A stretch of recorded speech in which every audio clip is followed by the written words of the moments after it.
Hi, everybody. As you may remember, my name is Musa. I'm an attorney and here to discuss things that we really don't hear about much in the Western media, although that seems to be changing. So I ask that if you like what you hear at the end, give it a like and a subscribe, and let's get talking. So let's start off with what's happening with the ceasefire proposal that the United States and Israel have changed. You may have heard in the news that um, Israel wants a ceasefire, and Hamas is the one that's holding it up.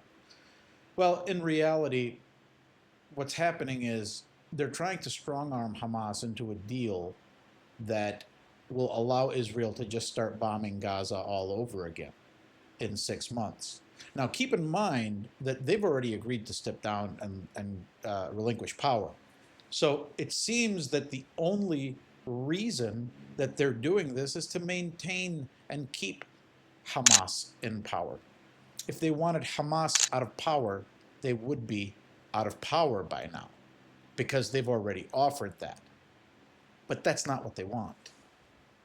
And I mean, you can see that from the times of Israel, even. You know, for years, Netanyahu propped up Hamas, and now it's blown up in our faces. So now you have a breakdown between Netanyahu and his friends in Gaza, the H group, right? And the H group is saying, hey, we're just going to go ahead and give up governance. And that's what Israel wanted. They also wanted to eradicate them. 35,000 people, they said, members of the 2.2 million that were in there. I don't think they proportionally responded. And I say that with some sarcasm because all of the experts in the world right now agree that this is a genocide. And we're calling it a genocide. I've always called it a genocide. I thought perhaps some of you feckless, weak-minded people who are still debating whether it was a genocide or not are animals, frankly. But for those debating it, top genocide scholars are unanimous that Israel is committing a genocide in Gaza. This includes Israeli scholars. So why is it important that all of these scholars are coming out and saying this? Because there has been a drastic change in Western media and public opinion. And that's not shocking. You can only see so many people carrying body parts of their family members while watching the people on the other side mock them for it and act feral before you just say, this is disgusting. And when things change, it changes usually because of the general public, and we have this. Look at the favorability rating of Israel most recently in comparison to Israel before. Don't look at the unfavorable or the unsure, just look at their favorability rating. Their favorite country of Germany, of course, and everything else is below 20%. This is a poll from, I think, just a few months ago. And it's not shocking to see these numbers dictate the way that the media and the governments are ultimately going to go. Everything that Israel has done in the past, they've been able to do quickly, or at least tried to do it quickly and kind of read the room and knew when to stop, but not this time. This time, they let it all out, and they're showing everybody everything, and people are disgusted.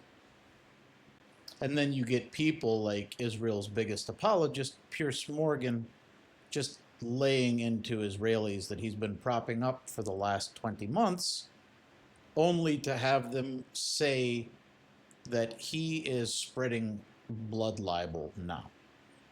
This isn't the first time. If you see the kind of around foreign UK labor minister, who's now the Israeli spokesperson. That person was absolutely humiliated yesterday on CNN. They are claiming that everything that you're seeing and hearing in Gaza is a lie, and that everyone who claims otherwise is H group propagandist. In this clip, you see Pierce absolutely destroy this lawyer above my head. She is a propagandist, and he just calls her out. It's absolutely hilarious.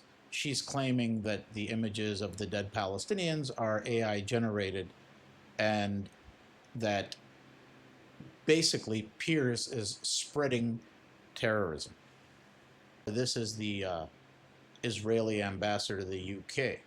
She was up there lying, and Pierce called her out, saying that Israel hasn't killed kids, doesn't kill kids, when Israel right now is the leading cause of death amongst children in the world. Not disease, not healthcare, not post-birth issues, not car accidents, not neglecting parents. Israel is the leading cause of death amongst children in the world. And he wasn't going to let her go. He wasn't going to let up, and he didn't. And you're seeing that a lot now. I told you saw that with the spokesperson. That was on CNN. Breezy Politics. This is a great channel if you like it. He puts up some great clips.